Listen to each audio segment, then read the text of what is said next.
ഇവിടെ വേദിയിൽ സന്നിഹിതരായിട്ടുള്ള മാന്യ അധ്യക്ഷൻ, അതോടൊപ്പം തന്നെ ഇന്നീ പരിപാടിയുടെ കാരണഭൂതനായ ശ്രീ വി ഹരിദാസ്, അതോടൊപ്പം KSRTCയിലെ അരിയാഹാരം കഴിക്കുന്ന മറ്റ് സഹപ്രവർത്തകരുടെ അത് ആ രീതിയിൽ തന്നെ പറയേണ്ടി വരും. കാരണം ഏതാണ്ട് 1999 കേരളത്തിലെ PSC പരീക്ഷ എഴുതി നല്ല എടുക്കുന്നുണ്ടെങ്കിൽ ഇതിനകത്തൊരു ജോലി കിട്ടുമെന്ന് പ്രതീക്ഷിച്ച് വരികയും, എന്നാൽ ഇതിനകത്ത് ജോലി കിട്ടണമെങ്കിൽ ഹൈക്കോടതിയുടെ പക്കത്ത് ഒരു റൂം എടുത്ത് താമസിക്കണം, എങ്കിൽ മാത്രമേ ബാക്കി കാര്യങ്ങൾ മുന്നോട്ട് പോകും. ജോലി കിട്ടാനും പിന്നീട് ആനുകൂല്യം കിട്ടാനും അത് കഴിഞ്ഞ റിട്ടയർമെന്റ് ആനുകൂല്യം കിട്ടാനും പെൻഷൻ കിട്ടാനും. എന്ന് വെച്ചാൽ KSRTCയിലാണ് ജോലിയെങ്കിൽ മരണം വരെ കോടതിയുടെ പരിസരത്ത് തന്നെ നിൽക്കേണ്ടി വരും. ഇത് അറിഞ്ഞിരുന്നെങ്കിൽ സത്യത്തിൽ ഭാര്യയെ ഒരു LLB കഴിഞ്ഞ ഒരാളെ ആക്കുകയായിരുന്നു നമ്മളെന്ന് എനിക്കിപ്പോൾ തോന്നുന്നു. അതാണ് നമ്മുടെ ഇപ്പോഴത്തെ അവസ്ഥ. എന്തായാലും ഈ സ്ഥാപനത്തിൽ ഇങ്ങനെ പരിപാടികൾ സംഘടിപ്പിക്കുന്ന സമയത്ത് പല ആളുകളും പല സംശയങ്ങളും ചോദിച്ച സംശയങ്ങൾ ഇതൊക്കെയാണ്. നിങ്ങൾ രാഷ്ട്രീയ ട്രേഡ് യൂണിയൻ അല്ലല്ലോ, KSRTCക്കകത്ത് രാഷ്ട്രീയത്തിന് വിരുദ്ധമായി ചിന്തിക്കുന്ന ആളുകളല്ലേ, അല്ലെങ്കിൽ രാഷ്ട്രീയ രഹിതമായ രീതിയിൽ പോകുന്ന ആളുകളല്ലേ, നിങ്ങൾക്ക് എന്ത് ചെയ്യാൻ പറ്റും എന്നത്. തീർച്ചയായിട്ടും ഒരു കാര്യം ഉറപ്പാണ്, ഇതുപോലെ ഒരു വേദി ഉണ്ടാക്കി ഒരു ദിവസത്തെ ഡ്യൂട്ടി നശിപ്പിച്ച് അല്ലെങ്കിൽ സറണ്ടർ ചെയ്താൽ കിട്ടാവുന്ന ആ തുക നശിപ്പിച്ച്, അതും അല്ലെങ്കിൽ വെറുതെ വീട്ടിലിരിക്കാവുന്ന ഒരു അവസ്ഥ നശിപ്പിച്ച് ഇങ്ങനെ ഇവിടെ വന്നു നിൽക്കേണ്ട ഗതികേട് ഉണ്ടാക്കിയത് ഇതിനകത്ത് രാഷ്ട്രീയ ട്രേഡ് യൂണിയനുകളാണ്. ഞങ്ങളിപ്പോ നിങ്ങളോട് ഉറപ്പിച്ച് പറയുന്നു, ഞങ്ങൾക്ക് 2-3 കാര്യങ്ങൾ നേടിത്തരാൻ. അത് ഉക്രൈന്റെ റഷ്യ യുദ്ധത്തിന്റെ കാര്യമോ അല്ലെങ്കിൽ പലസ്തീന്റെ പ്രശ്നമൊന്നുമല്ല. മൗലികമായ ഒരു ജീവനക്കാരന് വേണ്ട 2-3 കാര്യങ്ങൾ നേടിത്തരാൻ ഇവിടുത്തെ രാഷ്ട്രീയ ട്രേഡ് യൂണിയനുകൾക്ക് കഴിയുമോ, പിറ്റേ ദിവസം ഈ സംഘടനാ സംവിധാനം തിരിച്ചുവിടാൻ എന്റെ സംഘടനയ്ക്ക് വേണ്ടി ഞാൻ ഉറപ്പു തരുന്നു. ഇത് തന്നെയായിരിക്കും നിങ്ങളുടെ അഭിപ്രായം. എന്തുകൊണ്ട് ഇതുപോലെ ഒരു പൊതുമേഖലാ സ്ഥാപനത്തില്, കേരളത്തിലെ ഏതൊരു സ്ഥാപനങ്ങളിലും ട്രേഡ് യൂണിയൻ അല്ലെങ്കിൽ യൂണിയനുകളുണ്ട്, പോലീസുകളടക്കമുണ്ട്. ഇവിടെയൊക്കെ ഇത്രയധികം യൂണിയനുള്ളപ്പോൾ യൂണിയനുകളെ കൊണ്ട് സമ്പന്നമായ ഒരു സ്ഥാപനമാണ് KSRTC. 18ഓ 19ഓ ട്രേഡ് യൂണിയൻ. എന്നിട്ടും ആളുകൾ എന്തുകൊണ്ട് അസംതൃപ്തരാകുന്നു എന്ന് ചോദിക്കുന്നിടത്താണ് ഈ രാഷ്ട്രീയ രഹിത ട്രേഡ് യൂണിയനുകൾ ഉദയം ചെയ്യുന്നത്.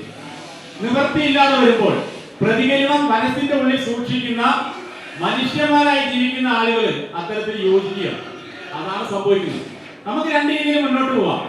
ഏതെങ്കിലും ഒരു രാഷ്ട്രീയ ട്രേഡ് യൂണിയനെ വിശ്വസിച്ച് അവർക്ക് മാസവരി കൊടുത്ത് അതിൽ ഏത് പാർട്ടി വിശ്വസിക്കുന്നു ആ പാർട്ടിക്ക് വേണ്ടി ജയ് വിളിച്ച് മറ്റവരെ മുഴുവൻ കുറ്റം പറഞ്ഞ് അവരത് നല്ല നമ്മുടെ ശത്രുഭാഗത്ത് നിൽക്കുന്നവനോട്ടെ അവരത് നല്ല ചെയ്താൽ അത് നല്ലതല്ലാന്നും നമ്മുടെ ഭാഗത്ത് വന്ന വീഴ്ച അത് നല്ലതാണെന്നും ന്യായീകരിച്ചുകൊണ്ടൊക്കെ ഒരു ന്യായീകരണനായിട്ട് നമുക്ക് മുന്നോട്ട് പോവാം. അതല്ലെങ്കിൽ ആണുങ്ങളെ പോലെ ജീവിക്കാം. എന്നുവെച്ചാൽ പെണ്ണുങ്ങളും മറ്റുള്ള ആളുകൾക്ക് മോശം നല്ല അർത്ഥം മലയാള ഭാഷയുടെ ഒരു പദപ്രയോഗമാണ്. അവിടെ നിന്നൊക്കെയാണ് ഇത്തരം ട്രേഡ് യൂണിയൻ സംവിധാനങ്ങൾ വന്നത്, അല്ലെങ്കിൽ ഈ രീതിയിലുള്ള കൂട്ടായ്മകൾ വന്നത്.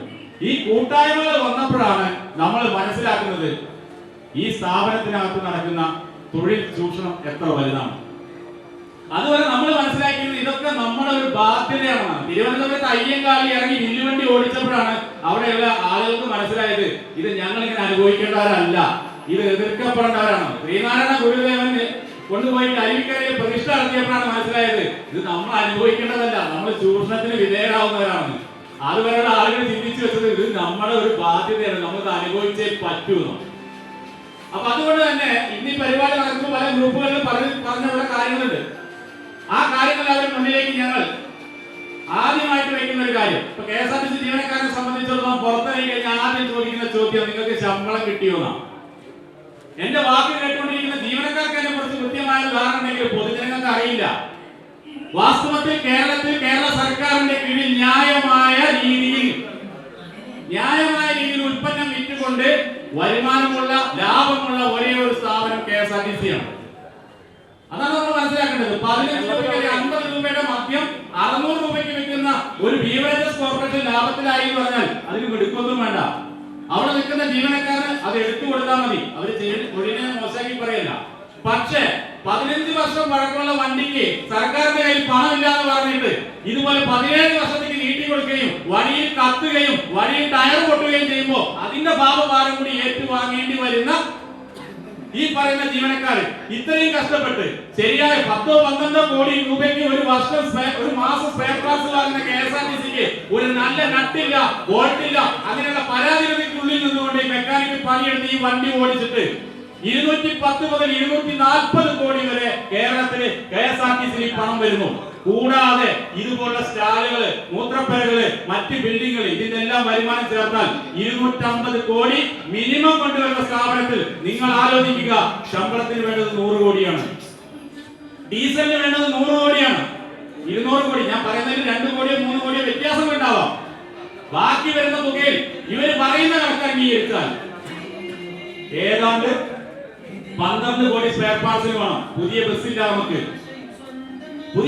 നമുക്ക്, ഈ 12 കോടി സ്പെയർ പാർട്സ് കഴിച്ചാൽ ബാക്കി വരുന്ന 30 കോടി ഇതിന്റെ ലോഡ് അടച്ചാൽ പെൻഷൻ കൊടുക്കുന്നത് ഗവൺമെന്റാ. ബാക്കി എന്ത് ചെലവാണ് നമുക്ക് വരുന്നത്? അതിലേക്ക് വീണ്ടും സർക്കാർ ഒരു സാമൂഹിക സേവനം എന്നുള്ള നിലയ്ക്ക് ശമ്പളത്തിന് വേണ്ടി 50 കോടി തരുന്നു. 50 കോടി ശമ്പളത്തിന് ഇന്ന് കിട്ടിയാൽ നാളെ നമ്മുടെ അക്കൗണ്ടിലേക്ക് പണം എത്തുന്നു. ഇവിടെ നമ്മളൊരു കാര്യം, നമ്മുടെ യുക്തിക്ക് മനസ്സിലാവാത്ത ഒരു കാര്യം, ഞങ്ങളെ കുറ്റപ്പെടുത്തുന്ന നിരവധി രാഷ്ട്രീയ ട്രേഡ് യൂണിയനുകളുണ്ട്. അവരോട് ഞങ്ങൾക്ക് ചോദിക്കാനുള്ളത്, ചർച്ചയ്ക്ക് പോകാൻ അംഗീകാരം ഉണ്ടായിരുന്ന നിങ്ങൾ 5-ാം തീയതിയും 25-ാം തീയതി സർക്കാർ തരുമ്പോൾ അന്ന് മാത്രം ജീവനക്കാർക്ക് ശമ്പളം കൊടുത്താൽ മതി എന്ന് പറയുന്നത് 3000 കോടി രൂപയുടെ വാർഷിക വിറ്റുവരവുള്ള സ്ഥാപനത്തിൽ 50 കോടി രൂപ റിസർവിൽ മാറ്റി വെച്ചിരുന്നുവെങ്കിൽ, അതായത് 50 കോടി രൂപ കയ്യിലുണ്ടെങ്കിൽ 1-ാം തീയതി ശമ്പളം കൊടുക്കുകയും 15-ലോ 18-ലോ 20-നോ ഗവൺമെന്റ് തരുമ്പോൾ അതിലേക്ക് അത് മാറ്റി വെക്കുകയും ചെയ്താൽ എല്ലാ മാസവും കൃത്യമായിട്ട് ശമ്പളം കൊടുത്തുകൂടെ? അപ്പൊ അതിന് പരിഹാരമായിട്ടല്ല കൊടുക്കരുത്. കാരണം KSRTC നഷ്ടത്തിലാണ് എന്ന് ഇവിടുത്തെ ജനങ്ങളെ കൊണ്ട് പറയിപ്പിക്കണം. അങ്ങനെ പറയിപ്പിച്ചാല് KSRTC എന്തും നടക്കും. ഒരു ചെറിയ ഉദാഹരണം പറയാം. ഞാൻ പറയുന്നത് ഒരു ഐസ്ബർഗിന്റെ ടിപ്പിനെ കുറിച്ച് മാത്രമാണ്.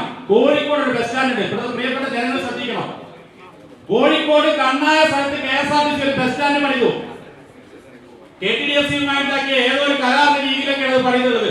അതിനകത്തെ സ്ഥലം വിൽക്കാൻ ഇത്രയും കാലം സഹായിച്ചില്ല. ഈ അടുത്ത കാലത്ത് സ്ക്വയർ ഫീറ്റിന് 10 രൂപയ്ക്ക് കോഴിക്കോട് അങ്ങാടിയിലാണ് ആലോചിക്കണം, 150-90 രൂപയ്ക്കൊക്കെ അപ്പുറത്തെ സാധനങ്ങൾ പല സ്ഥാപനങ്ങളും വാടക എടുക്കുമ്പോൾ KSRTC സ്ഥലം 10 രൂപയ്ക്ക് കച്ചവടമാക്കി. അപ്പോഴേക്കും അത് പ്രതിപക്ഷത്തിരിക്കുന്ന കോൺഗ്രസ്സുകാരും BJPക്കാരൊക്കെ വന്ന് ബഹളം ഉണ്ടാക്കി അത് തടസ്സപ്പെട്ടപ്പോൾ വരുന്ന IITയുടെ റിപ്പോർട്ട്, ആ ബസ് സ്റ്റാൻഡ് നാളെ പൊളിഞ്ഞു വീഴും, അത് ആകെ തകർച്ചയില്ല. മുല്ലപ്പെരിയാർ സ്ഥിതിയാ കോഴിക്കോട് ബസ് സ്റ്റാൻഡിന്. ഇതുവരെ തകർന്നു വീണോ? അപ്പൊ കൃത്യമായ അജണ്ടയിൽ KSRTC നഷ്ടത്തിലാന്ന് വരുത്തി തീർത്താൽ ഇതിനകത്ത് കയ്യിട്ട് വരാൻ പറ്റുന്ന കോടികളാണ്. അതാണ് പ്രിയപ്പെട്ട സുഹൃത്തുക്കളെ നമ്മുടെ ശമ്പളം വൈകാൻ കാരണം, അല്ലാതെ ഇവിടെ ഫണ്ടില്ലാണ്ടല്ല. ഈ ഇടതുപക്ഷ സർക്കാർ അധികാരത്തിൽ വന്നിട്ട് 8 വർഷം കൊണ്ട് KSRTCക്ക് 10,000 കോടി കൊടുത്തു എന്ന് KSRTCയുടെ പ്രബല സംഘടന നോട്ടീസ് അടിച്ച് വിതരണം ചെയ്യുന്നുണ്ട്. അവരാണ് ഞങ്ങളെ താങ്ങി നിർത്തിയത്. 10,000 കോടി കൊടുത്താൽ 20,000 ജീവനക്കാരെ സംബന്ധിച്ചിടത്തോളം ഒരാൾക്ക് 40 ലക്ഷം രൂപയാണ് കിട്ടിയില്ലേ? നിങ്ങൾ കണക്കൂടി നോക്ക്. ഈ ഫണ്ട് എങ്ങോട്ട് പോയി എന്ന് ചോദിക്കുമ്പോൾ കൃത്യമായ മറുപടി പറഞ്ഞാൽ ഇവിടെ കണക്ക് വേണം. കണക്ക് വായി എഴുതി കൊടുക്കുന്ന കണക്കുള്ളൂ. ഒരു ബികോംകാരനെ വെച്ച് KSRTCയുടെ കണക്ക് ഓഡിറ്റ് ചെയ്യാൻ ഇവർ തയ്യാറുണ്ടോ? ഞാൻ KSRTCയുടെ പശ്ചാത്തലമാണ് പറഞ്ഞത്. ഇത് നമ്മൾ അറിഞ്ഞ് മനസ്സിലാക്കിയിട്ട് വേണം ബാക്കി കാര്യങ്ങളിലേക്ക് കിടക്കാൻ. ഇത്രയധികം തുക 10,000 കോടി ഗവൺമെന്റ് തരുമ്പോൾ നമുക്കൊരു മാസത്തിൽ ശരാശരി 150 കോടി ഗവൺമെന്റ് തന്നിരിക്കുന്നു രേഖയിൽ. നമ്മുടെ ശമ്പളവും പെൻഷനും കൂടി ഇത് മതി. ഈ 8 വർഷം കൊണ്ട് ശരാശരി 150 കോടിയുടെ ചെലവേ നമുക്ക് ശമ്പളത്തിനും പെൻഷനും വന്നിട്ടുള്ളൂ. ഈ സ്ഥാപനത്തിൽ ശമ്പളവും വേണ്ട, പെൻഷനും വേണ്ട.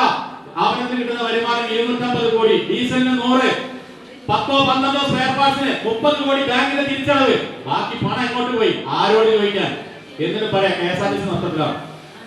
10 രൂപ, 5 രൂപയുടെ അരി, 5 രൂപയുടെ ശർക്കര, 2 രൂപയുടെ ടിന്ന് ഈ സാധനം വെച്ചുകൊണ്ട് 80 രൂപയ്ക്കാണ് ദേവസ്വം ബോർഡ് അവിടെ വിശ്വാസം വിറ്റ് അവിടെ അരവണ കാശാക്കുന്നത്. അത് ലാഭത്തിലാവും. അതുപോലെ വിൽക്കാൻ പറ്റുമോ? 10 രൂപയ്ക്കാണ് നമ്മളിവിടെ ആളുകളെ കൊണ്ടുപോകുന്നത്. ആളുകളെ വിൽക്കല്ല, ആളുകൾക്ക് ചുരുങ്ങിയ ചെലവ് യാത്ര ചെയ്യാനുള്ള സൗകര്യമാണ് ഏർപ്പെടുത്തി കൊടുത്തിട്ടുള്ളത്.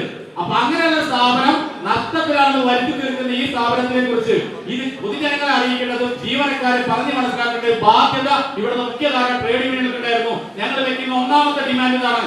ഇത്തരമൊക്കെ സാഹചര്യങ്ങൾ നിലനിൽക്കെ ഇവിടെ കൊടുക്കാൻ കഴിയുമെന്നിരിക്കെ ഞങ്ങളുടെ ശമ്പളം കൃത്യമായിട്ട് 1-ാം തീയതി വാങ്ങിത്തരാൻ ഇതിനകത്ത് ട്രേഡ് യൂണിയനുകൾക്ക് കഴിയുമോ? പിറ്റേ ദിവസം ഈ സംവിധാനം ഞങ്ങൾ പിരിച്ചു വിട്ടോളാം. ഈ വെല്ലുവിളിയാണ് ഞങ്ങൾ ഒന്നാമത് മുന്നിൽ വെക്കുന്നത്. ഇവിടുത്തെ മാനേജ്മെന്റിന്റെ മുന്നിലും അതുപോലെ തന്നെ ഇവിടുത്തെ മുഖ്യധാര ട്രേഡ് യൂണിയന്റെ മുന്നിൽ ഞങ്ങൾ വെക്കുന്നതാണ്. രണ്ടാമത്തെ കാര്യം, അത് KSRTC ജീവനക്കാർ മനസ്സിലാക്കണം. മനസ്സിലാക്കേണ്ടതാണ്. KSRTCയെ സംബന്ധിച്ചിടത്തോളം ഇതിനകത്ത് നടക്കുന്ന ഓരോ അന്വേഷണങ്ങളും, അതാണല്ലോ ഒരു അന്വേഷണ റിപ്പോർട്ടിന്റെ ഭാഗമായിട്ടുള്ള കൂടിച്ചേരക്കൂടെ വേണ്ടി വന്നത്. ദയവായി ഇതിനകത്ത് അറിവുള്ള ആളുകളെ കൊണ്ട് ഈ അന്വേഷണം നടത്തിക്കുക. അത് പറയാതിരിക്കാൻ വയ്യ. എന്താണ് എഴുതുന്നത് അറിയണ്ടേ? ഇവിടെ ഒരു ശബ്ദ സന്ദേശം ഒരാളെ കേട്ടു, അയാളോട് ചോദിച്ചില്ല ഇത് നിങ്ങളുടെ ആണോ. കേട്ടപ്പോ അയാളെ മാറി തോന്നി കോട്ടയം നസീറിനെ കൊണ്ടാണ് ചോദിച്ചെങ്കിലോ. ആർട്ടിഫിഷ്യൽ ഇന്റലിജൻസ് ക്യാമറ ഉപയോഗിച്ചുകൊണ്ട് മഹാത്മാഗാന്ധി, ജവഹർലാൽ നെഹ്റു, സർദാർ വല്ലഭായ് പട്ടേലും ഒരുമിച്ച് നിന്ന് ജനഗണമന പാടുന്ന ഈ നാട്ടില് ഒരാളുടെ ശബ്ദ സന്ദേശം കേട്ടപ്പോൾ അതാ ശബ്ദ സന്ദേശം ഇട്ട ഇന്ന ആളെന്ന് പറഞ്ഞുകൊണ്ട് സസ്പെൻഡ് ചെയ്തു. ഇതാണ് നമ്മൾക്ക് കൂടിച്ചേരാണ്ടായ കാരണം.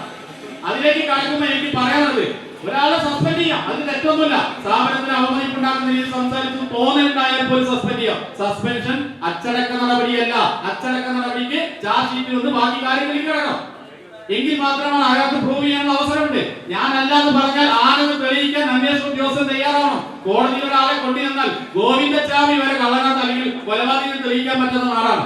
അതുകൊണ്ട് ഇത് ശരിയാണെന്നോ ന്യായീകരിക്കല്ല ഞാൻ പറഞ്ഞത്. നമ്മുടെ സിസ്റ്റത്തിലെ രണ്ടാമത്തെ പരാജയം ഇവിടുത്തെ ഈ പ്രധാനപ്പെട്ട ട്രേഡ് യൂണിയനെ മനസ്സിലാക്കേണ്ടത്, ഒരാളോട് ദേഷ്യം തോന്നിക്കഴിഞ്ഞാൽ അയാളെ പറകെ നടന്ന് കള്ളക്കേസ് ഉണ്ടാക്കാനും തോന്നിയ രീതിയിൽ ബുദ്ധിമുട്ടിക്കാനും തോന്നിയ നിയമങ്ങൾ ഉണ്ടാക്കാനും വെക്കുന്ന ഒരു സ്ഥാപനമായിട്ട് മാറിക്കഴിഞ്ഞു. ഈ സ്ഥാപനത്തിന്റെ തകർച്ചയ്ക്ക് ഒരു കാരണം ഈ കഴിവുകെട്ട മിഡിൽ മാനേജ്മെന്റ് ആണ്. അതാണ് നമ്മൾ മനസ്സിലാക്കേണ്ടത്. ഓരോ ഡിപ്പോയിലും ഓരോ നിയമങ്ങൾ. ഇവരുടെ മുന്നിൽ ഞങ്ങൾ വെക്കുന്ന രണ്ടാമത്തെ കാര്യം, KSRTCയിലെ ഈ പറയുന്ന രീതിയിൽ കൃത്യമായ നിയമങ്ങൾ പാലിച്ചുകൊണ്ട് കൃത്യമായ നിയമം മനസ്സിലാക്കിക്കൊണ്ട് നടപടിയെടുക്കാൻ കഴിയുന്ന കുറച്ച് ഉദ്യോഗസ്ഥന്മാരെ മിഡിൽ മാനേജ്മെന്റിലേക്ക് കൊണ്ടുവരാൻ പറ്റുമോ? അതാണ് വേണ്ടത്. അത് പറയുമ്പോൾ മറ്റു പല രീതിയിൽ വ്യാഖ്യാനിക്കപ്പെടുക. അതെന്താ എങ്ങനെ പറയുന്നത്? ഇതിനകത്ത് രസകരമായ സംഭവമാണ്. നമ്മളെ ഉദ്യോഗസ്ഥന്മാരെ പബ്ലിക്കായി പറയുമ്പോ പറയാതിരിക്കാൻ വയ്യ. പബ്ലിക്കായിട്ട് അറിഞ്ഞ് നാളെ നമ്മളെ കോർപ്പറേറ്റ് തലപ്പേര നമ്മളെ തലപ്പേര പലപ്പോഴും പോകുന്നത്. ഇതിനകത്തൊരു വേബിൽ എടുത്തിട്ട് വക്കീലെടുത്ത് കൊണ്ടേ കൊടുക്കുന്ന സമയത്ത് അതിൽ എഴുതിയിരിക്കുന്ന വാചകം, take the bus from Ernakulam connected to garage Aluva and come back. അതൊക്കെ വായിച്ച് വക്കീൽ എടുക്കുന്നത് എന്താ എഴുതിയിരിക്കുന്നത്? ഞാൻ പറഞ്ഞു എനിക്കറിയില്ല. എന്റെ ഇംഗ്ലീഷ് പരിമിതമാണ്. ഞാൻ 10ാം ക്ലാസ് വരെ പഠിച്ചിട്ടുള്ളൂ. സാറ് ഞാൻ LLB കഴിഞ്ഞാൽ എനിക്ക് മനസ്സിലാവുന്നില്ല. ജഡ്ജിനടുത്ത് കൊണ്ടേ ജഡ്ജി ചോദിക്കാം എന്ത് ഇംഗ്ലീഷാണെന്ന്. ഞാൻ എനിക്ക് കിട്ടിയ ഒരു അവസരത്തിൽ എന്റെ യൂണിറ്റ് ഓഫീസറോട് പ്ലീസ് സാർ ഞങ്ങൾക്ക് മലയാളം അറിയുള്ളൂ, മലയാളത്തിൽ എഴുതിക്കൂടെ. എന്തുകൊണ്ട് എഴുതുന്നില്ല എന്ന് വെച്ചാൽ അപകർഷതാബോധം, ഞാൻ മോശക്കാരനാവുന്നത്. ഇവിടെ ഇംഗ്ലീഷുകാർ ഇന്ത്യയിൽ വന്നപ്പോ അവരോട് ഭയത്തുനിന്നാണല്ലോ ബഹുമാനം ഉണ്ടാവുക. ഭയത്തുനിന്നാണ് ബഹുമാനം ഉണ്ടാവുക. നിങ്ങൾക്ക് എന്താ തമിഴ് എഴുതാൻ താല്പര്യം, എന്താ കന്നഡ എഴുതാൻ താല്പര്യം? നമ്മൾ അറിയുന്ന ആൾക്കാർ, കന്നഡ അറിയുന്ന ആൾക്കാരുണ്ടല്ലോ. എന്തുകൊണ്ട് ഇംഗ്ലീഷിനോട് ഇങ്ങനെ ബഹുമാനം തോന്നുന്നു വെച്ചാൽ ഞാൻ മനസ്സിലാക്കിയിട്ടുള്ളത്, പേടിയുള്ളവർ ചെയ്യുന്നത് കണ്ടാൽ ബഹുമാനം തോന്നും, ഭയത്തുനിന്ന് ബഹുമാനം വരും. പണ്ട് ഇംഗ്ലീഷുകാരെ നല്ല പട പഠിക്കുമ്പോ അവന്റെ ഇംഗ്ലീഷ് വലിയ സംഭവമാണ്. 2 നേരം കുളിക്കുന്നവരെ മലയാളം നിൽക്കുമ്പോഴാണ് കക്കൂസിൽ വെള്ളം ഉപയോഗിക്കാത്ത ഇംഗ്ലീഷ്. ഞാൻ ഇംഗ്ലീഷിനെ മോശമാക്കി പറയുന്നില്ല, ഒരു ഭാഷയും മോശമല്ല, അതൊരു അന്താരാഷ്ട്ര ലാംഗ്വേജ്. പക്ഷെ നമ്മുടെ സ്ഥാപനത്തിൽ ആളുകൾ തിരിച്ചറിയണം. ഇതിന്റെ കുഴപ്പം ഇതിന് തുടർച്ചയാണ് ബാക്കി.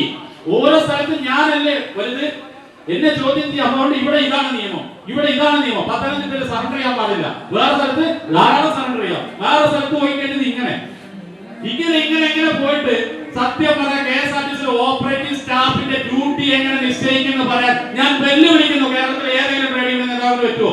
ഏതെങ്കിലും ഓഫീസർക്ക് പറ്റുമോ? ഒരു സ്റ്റേഷൻ മാസ്റ്റർ ഡ്യൂട്ടി എന്ന് പറയാൻ രാവിലെ 8 മണി മുതൽ വൈകിട്ട് 4 മണി വരെ, അത് 8 മണിക്കൂറാ. 4 മണിക്ക് കയറിയ രാത്രി 12 മണി വരെ 8 മണിക്കൂറാ. വെഹിക്കിൾ സൂപ്പർവൈസറുടെ ഡ്യൂട്ടി, മെക്കാനിക്കിന്റെ ഡ്യൂട്ടി. പക്ഷെ ഒരു കണ്ടക്ടർ ഡ്രൈവറുടെ ഡ്യൂട്ടി അവൻ യൂണിഫോം ഇട്ടാൽ ഇറങ്ങുന്നത് വരെ ഡ്യൂട്ടി. അത് എങ്ങനെ, എന്താണ് മാനദണ്ഡം? നിങ്ങൾ പറഞ്ഞോ 14 മണിക്കൂറാണോ? അംഗീകരിക്കാം, നിയമം കരിനിയമായിക്കോട്ടെ.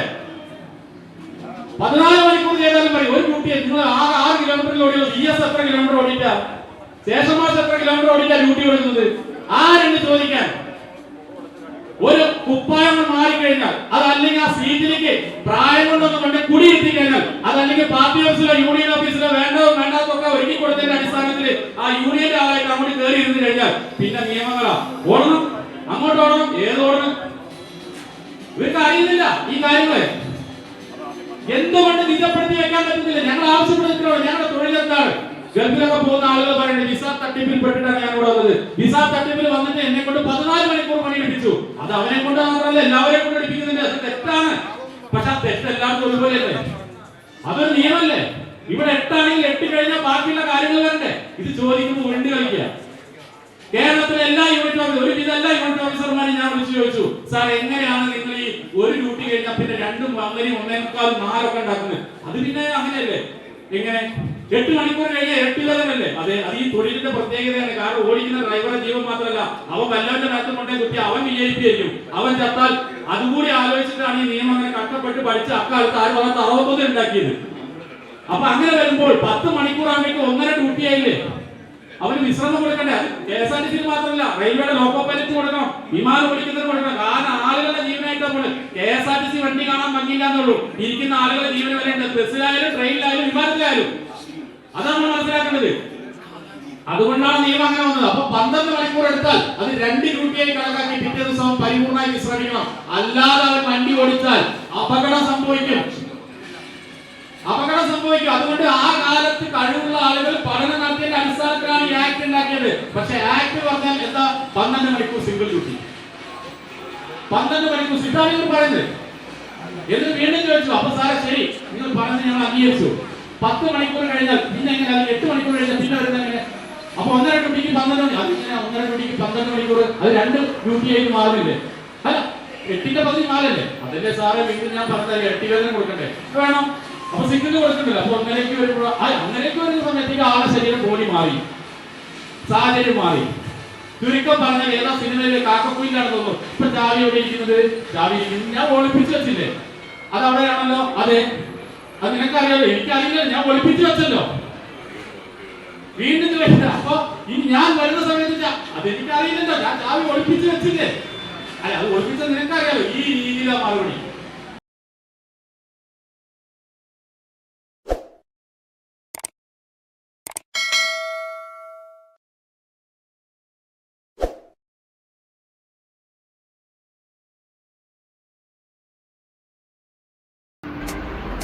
Thank you.